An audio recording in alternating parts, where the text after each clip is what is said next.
سبحان الذي لا يحصى امتنانه باللسان ولا بالقلم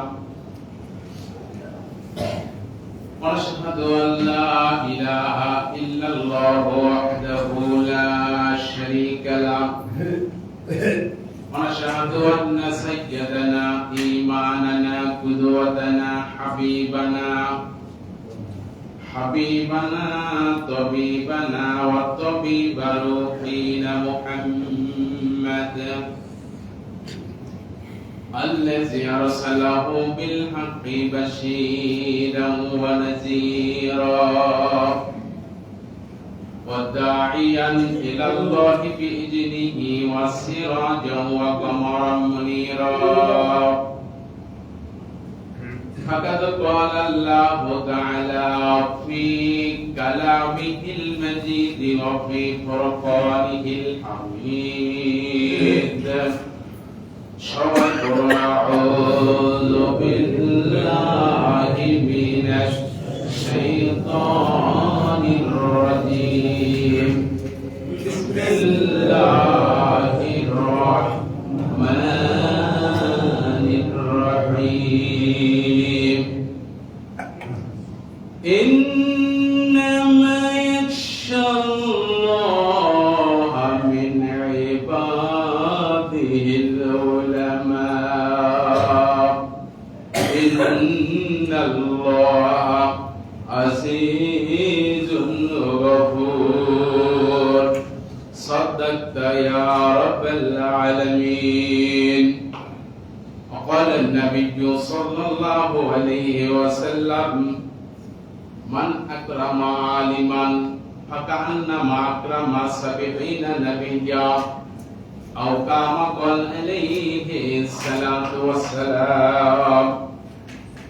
মুআজ্জাজ মুহতারাম হুজুরে জাম সম্মানিত উপস্থিতি, সকলের প্রতি আমার আবারও সশ্রদ্ধ সালাম।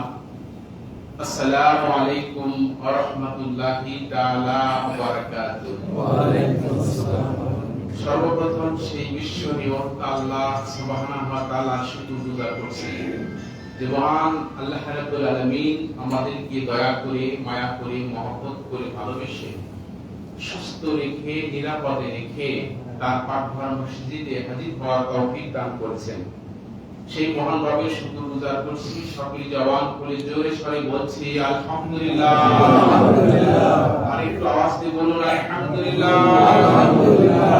পাশাপাশি বিশ্ব মানবতার মুক্তির দিশারি, মুক্তির দূত মুহাম্মদ আরবি মামিনার নয়নের মনি হাবিবুনা তবিবুনা সানাদুনা তবিবু কুলুবিনা তবিবু আরওয়াহিনা মুহাম্মাদুর রাসূলুল্লাহ সাল্লাল্লাহু আলাইহি ওয়াসাল্লাম। সম্মানিত উপস্থিতি, আমি আপনাদের সম্মুখে মহাগ্রন্থ কোরআনুল কারীমে সূরাতুল ফাতির থেকে 28 নম্বর আয়াতের আংশিক তেলাওয়াত করেছি এবং হুজুর সাল্লাল্লাহু আলাইহি ওয়াসাল্লামের অসংখ্য হাদিসের মাঝ থেকে একটা হাদিস নববী তেলাওয়াত করেছি।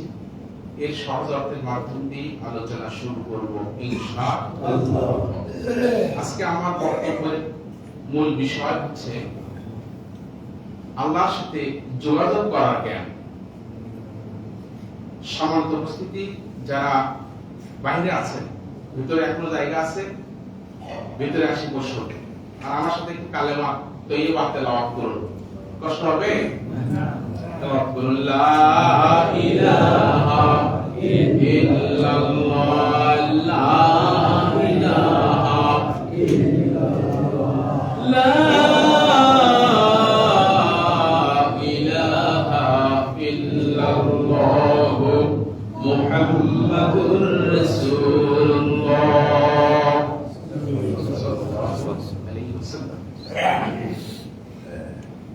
আমি আপনাদের সবাইকে নিয়ে আরেকবার তাওসিফে তেলাওয়াত করতে চাই।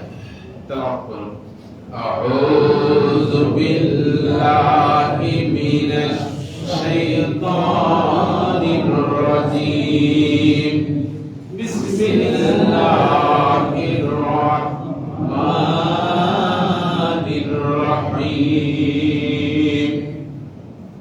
বিতাড়িত মুরগুর শয়তানের ওয়াসওয়াসা থেকে আল্লাহ তাআলার নিকট পানাহ চাই।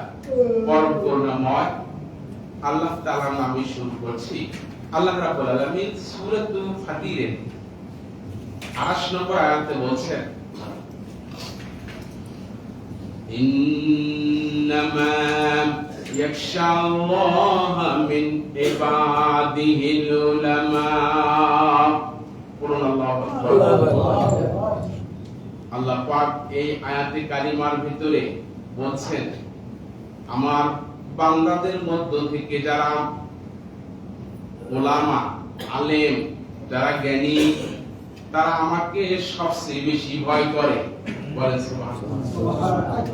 ইন্নাল্লাহা আজিজুন গফুর। আল্লাহ হলেন বড় ক্ষমাশীল এবং ক্ষমাশীল। এই ছিল আয়াতে কারিমার সহজ অর্থ। হাদিসের অর্থ বলছি, ওয়ালান নবী সাল্লাল্লাহু আলাইহি ওয়াসাল্লাম, প্রিয় নবীজি বলছেন, মান আকরামা আলিমান ফাকান্নামা আকরামা সাবিঈনা নাবিয়্যা। যে একজন আলেমকে সম্মান করলো, প্রিয় নবীজি বলছেন যে সেজন্য বনি ইসরাইলের ৭৪ জন নবীকে সম্মান করলো। আয়াত এবং হাদিসের সাথে মিল দেখে কিছু কথা তুলে ধরবো।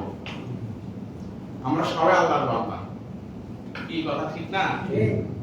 মুসলিম অমুসলিম সবাই আল্লাহর বান্দা, কিন্তু আমার প্রিয় বান্দা অমুসলিমেরা না, মুসলমান। আবার এই মুসলমানের ভিতরে আল্লাহ পাক কোরআন কারিমে বলতেছেন যে আমার প্রিয় বান্দাগুলোর মধ্য থেকে আমাকে সবচেয়ে বেশি ভয় করে আলেম ওলামা। আমি এই আয়াতে কারিমা নিয়ে যখন ব্যাখ্যা করছিলাম, তাফসীর করছিলাম, তখন আমার ভিতরে একটা চিন্তা, সেটা হলো যে আলেম বলতে আমরা সবাই কি বুঝি? মাদ্রাসায় যারা পড়ে। কি কথা ঠিক না? মাদ্রাসায় যারা পড়ে তাদেরকে আমরা আলেম বলে চিনি বা জানি, বুঝি। তো যারা মাদ্রাসায় পড়ে নেই, কোনদিন শিক্ষাঙ্গনে যায়নি, বিদ্যালয়ে যায়নি, কোনদিন যায়নি, নাম লিখতেও জানে না, তাহলে এই মানুষগুলো মনে হয় ভয় করে না? কথা বুঝতেছেন? আমার কথাগুলো বোঝার চেষ্টা করবেন। আমরা সবাই মনে করি যারা কামিল পাস করেছে, দাওরা পাস করেছে, হাফিজি পাস করেছে, ওনারা হলো আলেম। অর্থাৎ অন্যভাবে বলতে গেলে আমরা অনেকেই বুঝি শিক্ষিত মানুষগুলো আলেম, এটা মনে করি, তাই না? কিন্তু আমি এই আয়াতে কারিমার উপরে চিন্তা গবেষণা করে, এর উপরে অধ্যয়ন করে আমি বুঝতে পারলাম, একটা লোক যদি নামও লিখতে না পারে, জীবনে কোনোদিন বিদ্যালয়ে যায়নি, কোনোদিন যায়নি, এই আয়াতের উপরে গবেষণা করে চিন্তা করে আমি পেয়েছি, অধ্যয়ন করে, যে সে ব্যক্তিরাও আলেম হতে পারে। তাহলে এখানে কোন ব্যক্তি বাদ গেল? কোন আল্লাহর প্রিয় বান্দা বাদ গেল কি আলেম হওয়া? সে ব্যক্তিরাও আলেম হতে পারে। এখন প্রশ্ন হলো, আল্লাহ বলছেন যে ইন্নামা ইয়াখশাল্লাহ, আল্লাহকে সবচেয়ে বেশি ভয় করে। আমি যদি আপনাদের কাছ থেকে জানতে চাই, আপনারা কি সবাই আল্লাহকে ভয় করেন? আপনারা কিন্তু সবাই এক বাক্যে বলবেন যে হ্যাঁ, আমরা আল্লাহকে ভয় করি। কি বলবেন না? সবাই উত্তর দেবেন না? দেবেন। কিন্তু আমি যদি ধরে দেই যে আপনি আল্লাহকে ভয় করেন না, তখন মন খারাপ। কি বলবেন?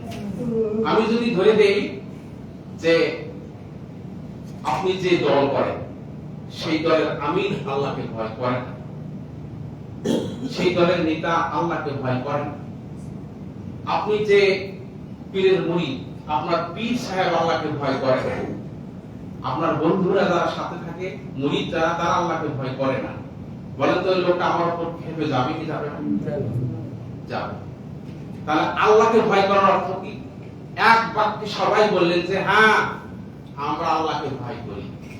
যেমন মুখে বললেন যে আমরা আল্লাহকে ভয় করি, এই কাজটা, এই প্রয়োগ, এই বল, এই শক্তি, এই সাহস, এই ক্ষমতা, এই চেতনাকে যদি আপনি কাজে কর্মে, আপনার ব্যক্তি জীবন থেকে নিয়ে পার্লামেন্ট পর্যন্ত, ব্যক্তিগত জীবন, পারিবারিক জীবন, সামাজিক জীবন, রাষ্ট্রীয় জীবন, আন্তর্জাতিক জীবন, সব জায়গাতে যদি মুখে যেমন বললেন আল্লাহকে ভয় করি, সব জায়গাতে যদি আল্লাহকে ভয় করে কাজ করেন, তাহলে আপনি আলেম। কি কথা বলতে পারলাম? আপনাকে টাইটেল পাস করতে হবে না। কি বলে? আপনাকে টাইটেল পাস করা লাগবে না, কওমিতে গিয়ে পড়ালেখা করে আপনাকে আলেম হতে হবে না। আপনি যদি আল্লাহর ভয় সেনায় রেখে, আল্লাহর ভয় কলবে রেখে যদি আপনি চলতে পারেন, যেমন গড়তে পারেন, আপনি যদি নাম লিখতে নাও পারেন, আপনি একদিন বিদ্যালয়ে যান নাই, তাতে সমস্যা নেই। আল্লাহ বলতেছেন তুমি আমার আলেম বান্দা। কি কথা বুঝতে পারলাম? কথাটা আরেকটু গভীর করে বুঝতে যাচ্ছি। তাহলে এই যে আজকে আমাদের চলার হাট, এই চলাতে অনেক মানুষের সমাগম হবে না? এই টাকা পয়সা গণাগণি করতে কোন সময় মানিব্যাগটা পড়ে গেছে জান না, কি বল? কিন্তু একজন আল্লাহর বান্দা মানিব্যাগটা পাইছে, ও এমন জায়গায় পাইছে যে সেখানে জনগণের সামনে। তারপরে এই মানিব্যাগটা উঠে বলছে ভাই থামে আপনার মানিব্যাগ করছে, বলে সুবহানাল্লাহ। এই জায়গায় কাকে ভয় করলো? আল্লাহকে। কিন্তু মানিব্যাগটা ওখানে পড়ছে, কেউ দেখে নেই, কেউ দেখে নেই, গোপনে এক এক পকেটে উঠে নিচ্ছে। নেওয়ার পরে ওই লোক মাইকিং করতেছে, মসজিদে মাইক ছাড়িয়ে দিচ্ছে যে আমার মানিব্যাগ ছিল, মানিব্যাগ থেকে আমার এত লক্ষ বা এত হাজার টাকা ছিল, কেউ যদি পেয়ে থাকে মেহেরবানি করে আমাকে দেন। কথা কি বুঝতেছেন? কিন্তু মানিব্যাগ আমার মাইকিং শুনতেছে সব, কিন্তু খুব ধরে আছে, বলবো না, বলবো না, সেটা নিয়ে চলে যাব, গিয়ে অনেক কিছু করবো, ভিতরে খুব বাসনা। সামর্থ্য উপস্থিতি, হারানো জিনিসের খবর যদি বের হয়, খোঁজ যদি বের হয়, ফিরে দিতে হবে কিনা? হারানো জিনিসের খবর খোঁজ বের হয়েছে, ফিরে দিচ্ছেন না, কিন্তু জনগণের সামনে মানিব্যাগ বলে আপনি বলছেন ভাই আপনার মানিব্যাগ করছে। আপনি যত বড় শিক্ষিত হন, আপনি যত কামিল পাস করেন, আপনি যত কওমি পাস করেন, যত হাফিজি পাস করেন, আপনি যদি ওই মুহূর্তে মহান রবকে ভয় না করেন, মহান রবের ভয় অন্তরে চেতনা জাগ্রত করে নিয়ে মানিব্যাগ ফিরে না দেন, তাহলে আপনি আলেম হলেন না। কথা কি বুঝতেছেন? খুব ভালো করে বুঝতে হবে কথা। আলেম শব্দটা এক বচন, বহু বচনে ওলামা, বহু বচন হচ্ছে ওলামা, মানে আলেমগণ। এখন প্রশ্ন হলো যে কোন বিদ্যা অর্জন করলে আলেম হওয়া যায়? অঙ্ক, ইংরেজি, বিজ্ঞান, ইতিহাস, ভূগোল, দর্শন, বিভিন্ন সাবজেক্ট বিদ্যালয়ে পড়া হয়, হয় কিনা?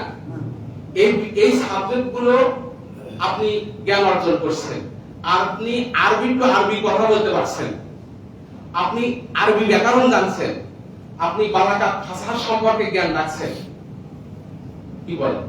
এই সমস্ত বিদ্যাকে আলেম বলা হয় না। কি বুঝলেন? এই সমস্ত বিদ্যার প্রয়োজন আছে। আবার আমাদের ইঞ্জিনিয়ারের দরকার আছে, ডাক্তারের দরকার আছে, আমাদের ডিসি ম্যাজিস্ট্রেট এগুলোর অফিসারদের দরকার আছে না? নাই, এগুলোর দরকার আছে। তাহলে আলেম বলা হচ্ছে কাকে? আলেম বলা হচ্ছে যে আল্লাহকে ভয় করার জ্ঞান অর্জন করে। বলে সুবহানাল্লাহ। আল্লাহকে ভয় করার জ্ঞান কোনটা?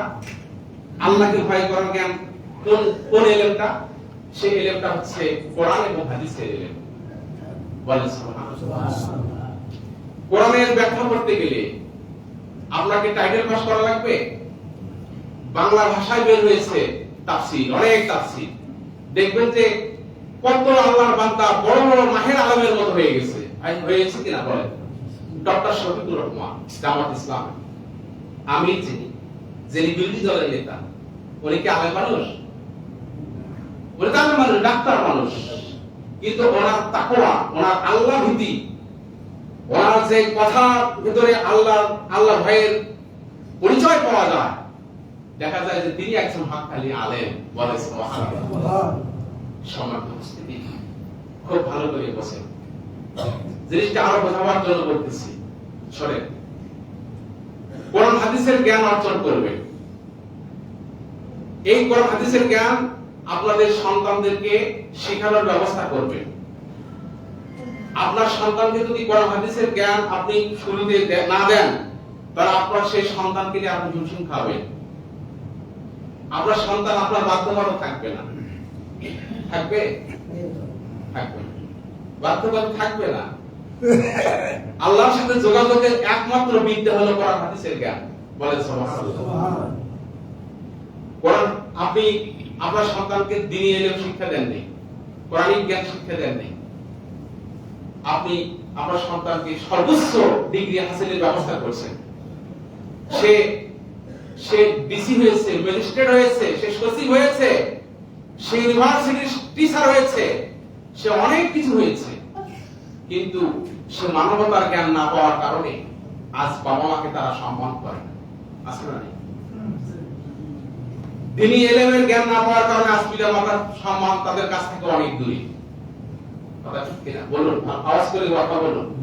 তাহলে আপনারা যদি আলেম হতে চান, আপনি জেনারেল শিক্ষিত হতে পারেন, মাদ্রাসা শিক্ষিত হতে পারেন, আপনার কলবে আল্লাহর ভয় থাকা লাগবে। কি কথা বুঝলেন? আপনার কলবে আল্লাহর ভয় কেমন? আপনি একজন ব্যবসায়ী, ব্যবসা করতে আসছেন, ব্যবসা করতে গিয়ে সেখানে দেখবেন যে আপনার দ্বারা যেন মানুষ না ঠকে, আপনি যেন মানুষকে ধোঁকাবাজি না করেন, মানুষের সাথে প্রতারণাগিরি না করেন, সেই দিকে আপনাকে নজর দেওয়া লাগবে। কথা ঠিক কিনা? বর্তমান জামানায় যে সমস্ত জিনিসগুলো বের হয়েছে, এই জিনিসগুলোর ভিতরে এমন ভাবে কেমিক্যাল মিশ্রিত জিনিস তৈরি করছে যে এই মানুষ অল্প দিনের ভিতরে নষ্ট হয়ে যাচ্ছে। এদের কিডনি নষ্ট হচ্ছে, হার্ট নষ্ট হচ্ছে, এদের নানান ধরনের কঠিন কঠিন ব্যাধি এদেরকে আক্রমণ করছে। কি কথা ঠিক কিনা? আপনি আলাম হতে চান, আপনি মাদ্রাসায় পড়েন নাই, আপনি গরুর ব্যবসা করেন, আপনি দুধের ব্যবসা করেন, যেটা আপনি করেন, আপনাকে অবশ্যই একটা পরিশুদ্ধ যে গুড় খেলে মানুষের কোনো ডিস্টার্ব হবে না, ক্ষতি হবে না, সেই গুড় আপনাকে বিক্রি করতে হবে, সেই গুড় আপনাকে তৈরি করতে হবে। কি কথা ঠিক কিনা?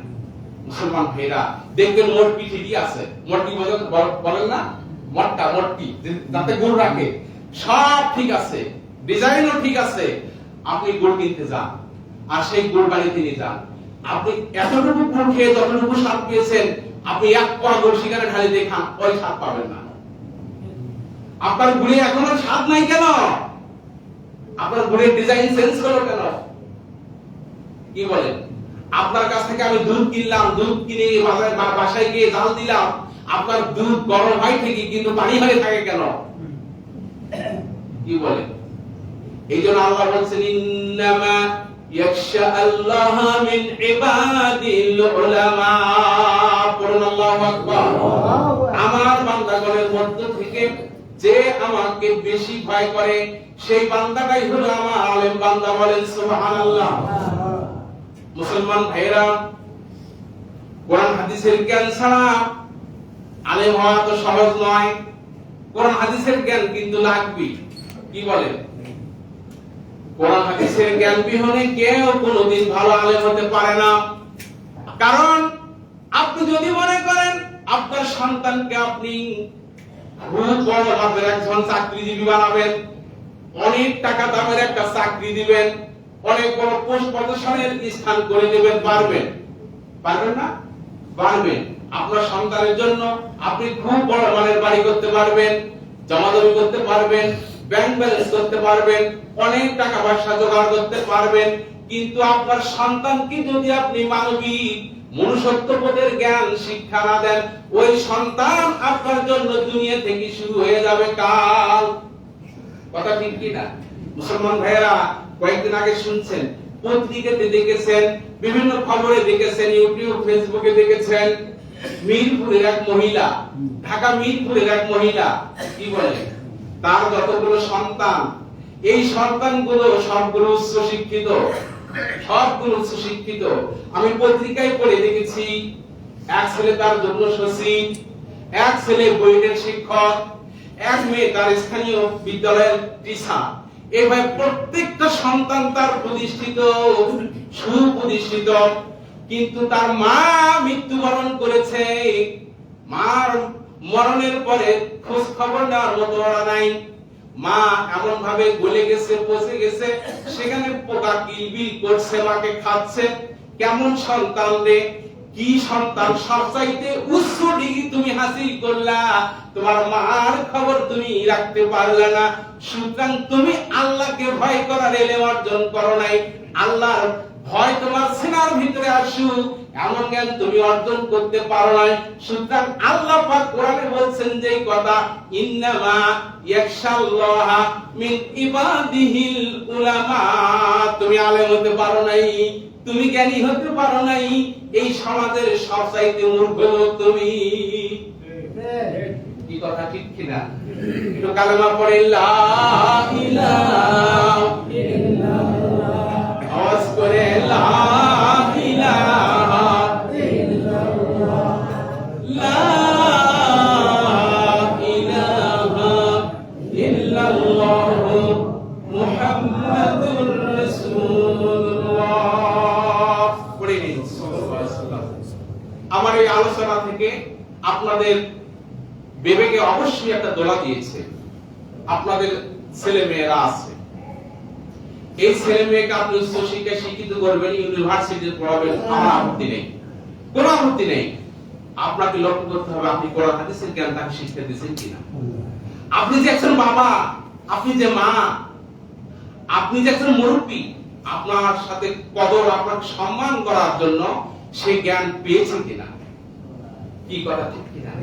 মুসলমান ভাইয়া খুব ভালো করে বোঝেন, আল্লাহ রাব্বুল আলামিন বলেছেন, ইম্মা ইয়াবলুগান্না ইনদাকাল কিবারা আহাদুহুমা আও কিলাহুমা ফালা তাকুল লাহুমা উফফিন ওয়ালা তানহারহুমা ওয়া কুল লাহুমা কাওলান কারীমা।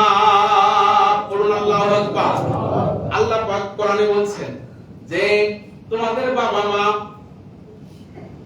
বিশেষ করে যখন তারা বৃদ্ধ হয়ে যায়, বুড়ো বুড়ি হয়ে যায়, যখন আর চলতে পারে না, উঠতে পারে না, বসতে পারে না, তোমার সাহায্য ছাড়া সে প্রস্রাব করতে পারে না, পায়খানা যেতে পারে না, তুমি সেই সময় তোমার ভিতরে চেতনা জাগ্রত করবা, তুমি সেই সময় মহান রবকে ভয় করবা। আমার মাবুদ কি বলেছেন? আমার মাবুদ বলেছেন যে বিশেষ করে বার্ধক্য বয়সে বাবা মা যখন পৌঁছে যাবে, যারা সন্তান হয়েছো, তোমার সেই সময়ের কথা তুমি স্মরণ করো, যখন তুমি ভূমিষ্ঠ হয়েছিলা, তোমার মা তোমাকে না নেওয়া পর্যন্ত তুমি উঠতে পারো নাই, তোমার বাবা ডাক্তার নাই আসা পর্যন্ত তুমি ডাক্তারের কাছে যেতে পারো নাই। কথা ঠিক কিনা? তোমার বাবা মা তোমার জন্য সুইফারির কাজ করেছে, মেথরগিরি কাজ করেছে, করেছে কি করে নেই বলেন? আমরা সবাই মার কোলে যখন মানুষ হয়েছি, মা খাইতে বসেছে, এমন এক সময় হয়তো মার কোলে প্রসাব পায়খানা আমরা করে দিয়েছি, তবু কিন্তু বাবা আমাদেরকে ফেলে দেয় নেই, দিছে নাকি? ফেলা দিতে পারতো, দেয় নেই, দিছে? স্মরণ করতে হবে সেই সময়ের কথা। আহারে, এত বড় তোমরা উচ্চ শিক্ষিত হলা, তোমার মাকে সাপের মতো পোকামাকড় কিলবিল করে খাচ্ছে, তোমার কি হবে বইয়ে চাকরি করে, কি হবে তোমার সচিব সেজে? কথা ঠিক কিনা মুসলমান ভাইয়েরা? সেই জন্য বলছি খুব ভালো করে শুনুন, আপনাকে এই সময় ভাবতে হবে আমার মা বৃদ্ধা হয়েছে, বাবা বৃদ্ধ হয়ে গেছে, এই সময় চলতে পারে না, আমি নিজে সহযোগিতা করব। আমার বউ, আমার স্ত্রী, আমার বিবি যদি হেল্প না করে, আমি নিজে হেল্প করব। কি কথা ঠিক কিনা? আমি নিজে হেল্প করব, আমি নিজে সহযোগিতা করব, কখনো চোখ রাঙাবো না। কে নিষেধ করছে? আল্লাহ। এমন কথা বলো না মা কষ্ট পায়, বাবা কষ্ট পায়, এমন ভাবে ধমক দিও না, বাবা মাকে এমন কথা বলো না, মা তুমি আমার থাকার জায়গাটুকু দিতে পারো নাই, তুমি আমাকে মাটি জমি দিতে পারো নাই, তুমি আমাকে ব্যাংক ব্যালেন্স দিতে পারো নাই, তোমার আমি দেখাশোনা কি করব? আমি হ্যান্ড টু মাউথ দিনে আনি দিনে খাই, আমি ভ্যান রিক্সা চালিয়ে জীবন যাপন করি, পানের দোকানদার করিয়ে জীবন যাপন করি, তোমাকে আমি দেখাশোনা করতে পারবো না। সাবধান, তুমি যদি আলেম হতে চাও, আল্লাহর ওই কথার সাথে তোমার জীবনের মিল যদি রাখতে চাও, তুমি যাই করো না কেন তোমার বাবা আমাকে তুমি ফেলাইয়া দিবা না। কি কথা ঠিক কি না? ভাইরা আমার, আলেম হতে গেলে কোরআন হাদিসের জ্ঞান লাগবে, লাগবে কি না? লাগবে। হালালকে হালাল, হারামকে হারাম জেনে আমাদের জীবন গড়তে হবে। প্রশ্ন হলো, অনেক আল্লাহর বান্দা আছে মাদ্রাসায় পড়ালেখা করেছে, কামিল পাস করেছে, অনেক বড় বাপের টুপি মাথায় দিয়ে ঘরে, পাঞ্জাবি বড় জুব্বাও আছে, সবই ঠিক আছে, কিন্তু সুদী কারবারের সাথে জীবনের সম্পর্ক আছে। আছে না নাই? এমন কি বলতেছি নাকি? না এই জায়গাটা রাখি দেবো? শোনেন, মাদ্রাসায় তুমি পড়েছো তাতে কি হয়েছে? তুমি ইউনিভার্সিটিতে পড়েছো তাতেও সমস্যা নাই। তোমার ভিতরে শুধু একটা ভয় থাকা লাগবে, আমি কামাই করে খাচ্ছি, এই কামাইটা আমার হালাল হচ্ছে না হারাম হচ্ছে, আমি অন্যকে ধোঁকা দিচ্ছি নাকি, আমি অন্যকে ঠকাইতেছি নাকি, আমি আমার জীবনটা সুদ দিয়ে করছি না ঘুষ দিয়ে করছি। আমি যদি আমার জীবনটা সুদ এবং ঘুষ দিয়ে গড়ি, বুঝতে হবে আমি যত জানতাই হই না কেন, আমি গাড়ি গাড়ি কিতাব জানি, আমি অনেক এলেম রেখেছি, কোরআন হাদিস অনর্গল বলতে পারি, আমি খুব সুন্দর সুললিত কণ্ঠে বক্তব্য দিতে পারি, কিন্তু তোমার জীবনের সম্পর্ক আল্লাহর ভয় তোমার ভিতরে নাই, সুতরাং তুমি কামিল পাস করিয়া আলেম হতে পারো নাই। কি কথা ঠিক কি না? আল্লাহর ভয় তোমার জীবনের সাথে না, আল্লাহর ভয় নাই, আপনি আলেম দাবি করতে পারেন না।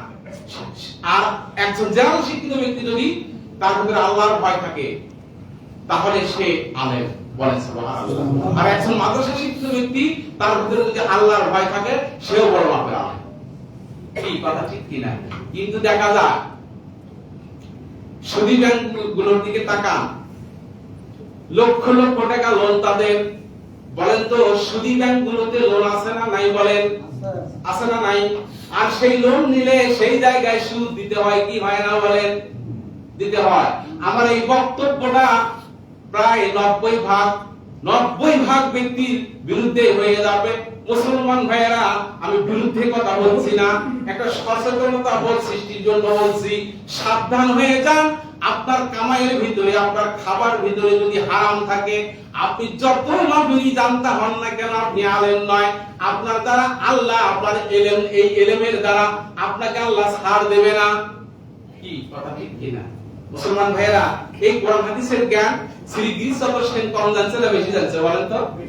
এই কোরআনুল কারীমের বিসমিল্লাহর বা থেকে নিয়ে সূরা নাসের সিন পর্যন্ত অক্ষরে অক্ষরে, শব্দে শব্দে, সেন্টেন্সে সেন্টেন্সে, আয়াতে আয়াতে উনি সব ব্যাখ্যা বিশ্লেষণ করতে পারতেন। সেগুলি কি শ্রী গিরিশ চন্দ্র সেন আলেম? কেন আলেম নয়? আল্লাহর ভয় ভিতরে ছিল না, আল্লাহর ভয় অন্তরে ছিল না।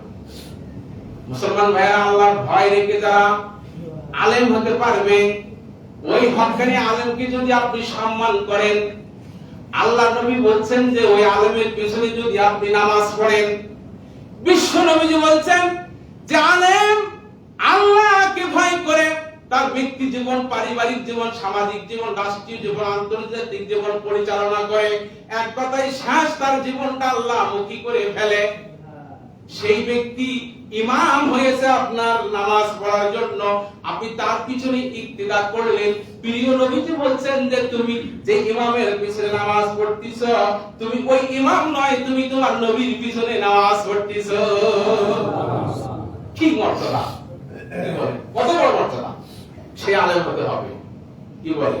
আল্লাহ আমাদের তৌফিক দিক, বলে আল্লাহু আমিন। ভাইরা আমার, খুব ভালো করে বোঝেন, আল্লাহ নবী বলেছেন যে সেই দিন বনি ইসরাঈলের ৭২ দল ছিল, আমার উম্মত হবে ৭৩ দল। কত দল? সবগুলো জাহান্নামে যাবে, একটা পাস করবে। সেই দলের ভিতরে যদি আমরা থাকতে পারি, আমাদের ভয় আছে নাকি? সেই দলের ভিতরে থাকবে কারা? আল্লাহ পাক এই কোরআনে বলছেন না?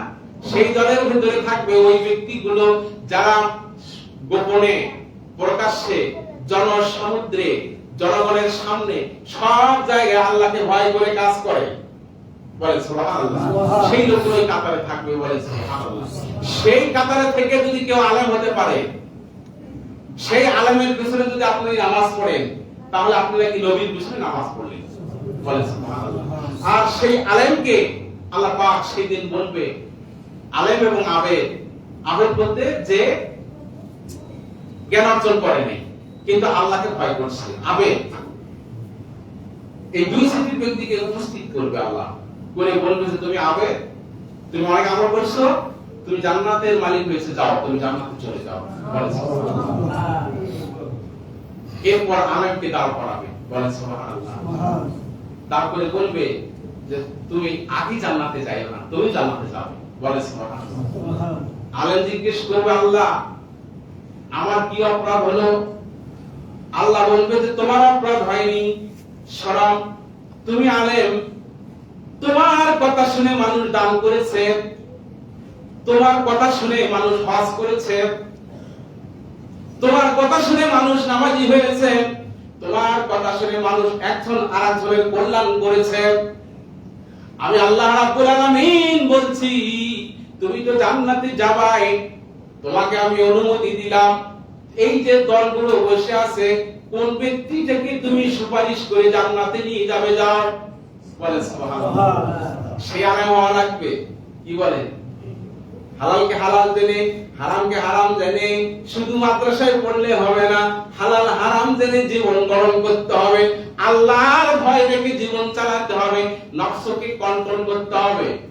কি বলেন? শুধু আপনার সামনে শুধু কি ফাহিশা কাজে, সুন্দরী রূপবতী নারী আপনার সামনে, আপনার খুব সুযোগ সেখানে ব্যভিচারী করা, জেনা করা, কিন্তু মহান মাবুদের ভয়ে করছেন না। বলেন সুবহানাল্লাহ। কেউ না দেখুক, দেখতেছে কে? আল্লাহ। এই ভয়ে, এই চেতনায় যদি আপনি গোপনে প্রকাশ্যে সব জায়গায় আপনার নফসটাকে কন্ট্রোল করে চলতে পারেন, পরের নারীর প্রতি যদি আপনার নজর না থাকে, পরের মেয়েকে যদি আপনি ডিস্টার্ব না করেন, প্রিজিং না করেন, বুঝতে হবে আপনি একজন আলেমে হককারী হয়ে গেছে। বলেন সুবহানাল্লাহ। মুসলমান ভাইরা, আল্লাহ বলবে যাও, তখন ওই আলেম দাঁড় হয়ে যাবে, আরো ব্যক্তিরা দাঁড় হয়ে যাবে, আল্লাহকে বলবে, আল্লাহ এই লোকটা আমাকে দুনিয়াতে খুব সম্মান করেছে, আমাকে মহব্বত করেছে, আমাকে খানা খাওয়াইছেন, এই ব্যক্তি টাকা পয়সা না দিলে আমি পড়ালেখা, আমি লেখাপড়া করতে পারতাম না, এই ব্যক্তি মাদ্রাসা বানাইছে, মসজিদ বানাইছে, আল্লাহ এই লোকটাকে নিয়ে আমি জান্নাতে যেতে চাই। আল্লাহ বলবে যে যাও, তোমার সেই লোকটাকে নিয়ে তুমি জান্নাতে চলে যাও। বলেন সুবহানাল্লাহ। অনেক আলেম হাদিসে আসছেন, ইয়াশফাউ ইয়াউমাল কিয়ামা সালাসা, সেই দিন তিন ব্যক্তি সুপারিশ করতে পারবে। এক নম্বর আল আম্বিয়া, এরপরে উলামা, এরপরে শুহাদা। আলেমরা সেই দিন সুপারিশ করবে, নবীরা সুপারিশ করবে, শহীদরা সুপারিশ করবে, সুপারিশ করে করে নিয়ে জান্নাতে পৌঁছায়া দেবে। বলেন সুবহানাল্লাহ। সুতরাং মুসলমান ভাইয়েরা, এই আলেম উলামাকে আল্লাহ পাক এক জায়গায় একত্রিত করবে। আল্লাহ পাক বলবে যে তোমাদেরকে শাস্তি দেওয়ার জন্য আমি ইলম দেই নাই, তোমাকে কষ্ট দেওয়ার জন্য ইলম দেই নাই।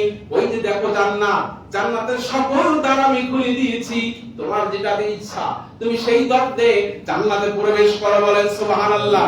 মুসলমান ভাইয়েরা, নিজেরা আলেম হব। কি বলে? সবাই আলেম হব, সবাই জ্ঞানী হব। কি কথা ঠিক কি না? সবাই জ্ঞানী হব, আল্লাহমুখী হব, কোরআন হাদিসের পক্ষে থাকবো, আল্লাহ আল্লাহ রাসূলের আদর্শের পক্ষে থাকবো, কোরআন আলা মানুষগুলোকে ডিস্টার্ব করব না। কি বলে?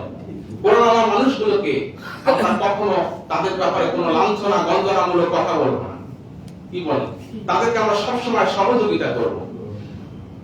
আর আল্লাহ রাসূল বলছেন যে যারা কোরআনের পক্ষে থাকে, হাদিসের পক্ষে থাকে, যারা আলেম ওলামা হয়েছে, তোমরা দুনিয়াবাসী সবাই যদি তার বিরোধিতা করো, আমি আল্লাহ তাদেরকে থেমে দেব না, আমি আল্লাহ তাদেরকে আরো সামনের দিকে এগিয়ে দেব। বলেন সুবহানাল্লাহ। মুসলমান ভাইরা, সেইজন্য বলি আমরা দেখি আমাদের দেশে মানুষ 95% মুসলমানের দেশ, এই দেশে আমরা অনেকে আছি আলেম ওলামা দেখি আমরা মনে করি না ফকির। কি বলেন? মাদ্রাসা পড়া মানুষ দেখি মনে করি কি ফকির, কোরআন হাদিসের জ্ঞান অর্জন করা মানুষকে দেখি বলি ফকির। কেন? যে আপনার কাছে যাকাতের টাকা নেয়, আপনার কাছে ওসরের টাকা নেয়, আপনার কাছে দান সাদকা নাই, এই জন্য ফকির ভাবতেছেন না। আল্লাহর কাছে প্রিয় ব্যক্তি সে আলেম। বলেন সুবহানাল্লাহ। মুসলমান ভাইরা, আমরা দেখেছি এর আগে এই মাদ্রাসাগুলোতে জঙ্গি তালাশ করা হয়েছিল। কি কথা ঠিক কিনা? এই মাদ্রাসাগুলোতে জঙ্গি তালাশ করে সরকার ব্যর্থ হয়েছে। সরকার তালাশ করেছিল যে মনে হয় এখানে জঙ্গি তৈরি হয়, জঙ্গি মাদ্রাসাতে একটাও খুঁজে পায়নি কোন সরকার, বলে সুবহানাল্লাহ। বরং জঙ্গি সন্ত্রাসবাদ, সন্ত্রাসী যারা করে এগুলো স্কুল কলেজ মাদ্রাসা, স্কুল কলেজ ইউনিভার্সিটি পেয়েছে। কি কথা ঠিক কিনা? আল্লাহ পাক আজকের এই আলোচনা থেকে আমাদেরকে শিক্ষা গ্রহণ করার তৌফিক দান করুন। এগুলি শেষ করছি। ওয়া আখিরু দাওয়ানা আলহামদুলিল্লাহি রাব্বিল আলামিন। আসসালামু আলাইকুম ওয়া রাহমাতুল্লাহ।